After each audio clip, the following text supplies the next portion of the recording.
like your career seems to be just a never-ending series of different opportunities that you've sometimes had to say no to because it's not because you were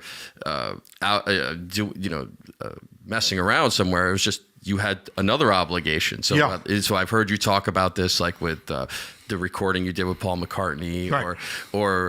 but I was always curious about the Hall Oates. So you toured with Hall Oates, yes, but that came after Peter Gabriel.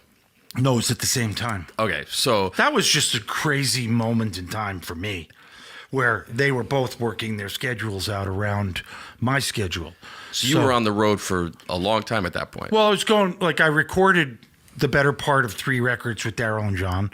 I did, like, I had been doing more with Peter, touring and recording and touring and recording. But, you know, the absolute, the extreme case there was I finished touring with Hall & Oates in Japan, in Tokyo. Mm-hmm. And I flew to England, and I got picked up in the very early, like 6 in the morning or something, and I was driven out to where Peter Gabriel had this house where we would stay and rehearse and blah blah blah. And then I waited for everybody to get up so that we started rehearsing for a tour with Peter. So I just finished Hall & Oates one day, and the next day I'm on my way to England to start rehearsing with Peter. I mean, for a tour, not or a record. For a tour. Yeah. No, that was for a UK tour or something. But that, you know, I mean, I was doing a lot of that for a few years. I was going to England pretty much every month for 2 or 3 years from New York, which is where I lived. And I mean, I just, it worked out really well.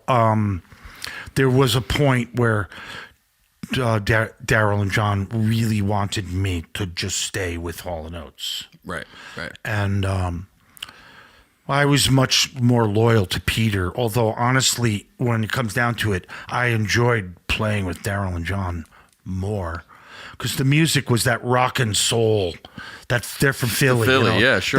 That rock and soul thing. It was like, it was my wheelhouse. I was in heaven, but I wasn't thinking anything more than I was just loyal to Peter. I'd been working. It was like a family. Yeah. And you know, sometime in the future we can open up the can of worms of the fact that I realized really more recently that I really remained fiercely loyal to Peter, but he didn't remain loyal to me in the end, because he cut me loose after the So record, which was one of those examples where I was doing the McCartney record.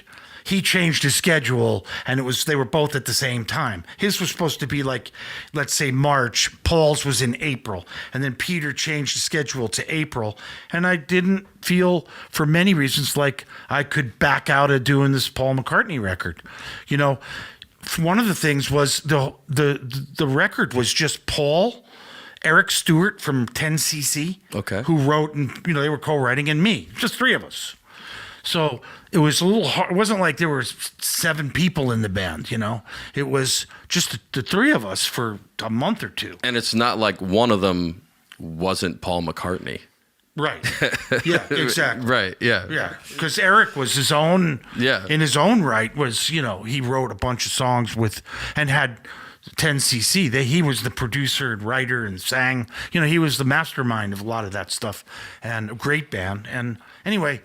And at that point, I'd been kind of tired of the shenanigans with the changing schedules and stuff. But so that happened often. And it would happen. It happened. It happened when it happened for whatever reason. Yeah. I mean, anyway, I don't know if that had a bearing on Peter. Maybe thought I just chose to work with, because he wasn't Peter Gabriel post So yet. He was pre So he wasn't playing stadiums. You know. Right. Playing theaters, Gotcha. You know, or, you know, in some places we're playing 10, 15,000 people, but mostly 3, 4, 2, you know.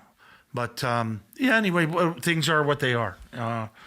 If I had been a smarter businessman and then could play jazz because I had so much money that I didn't need to make any, that would have happened if I had just gone with Hall Oates because they went on to be the biggest selling duo in the history of music. And anyway, so but it's just going. I was dividing my time between the two of them, and I was very fortunate that they were both accommodating my schedule.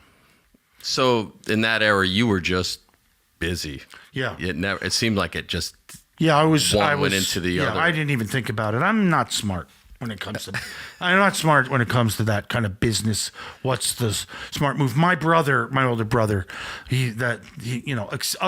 aside from being a great player, yeah, but he doesn't really play much, and he hasn't for many, many years.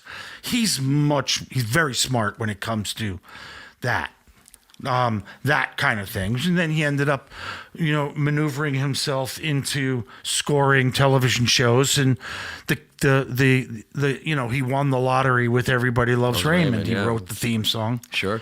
He's made millions and millions of dollars from that. He's much smarter than me when it comes to the business side of it.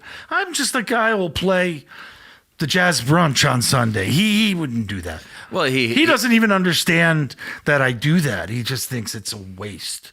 I'm wasting my talent. That's what he thinks.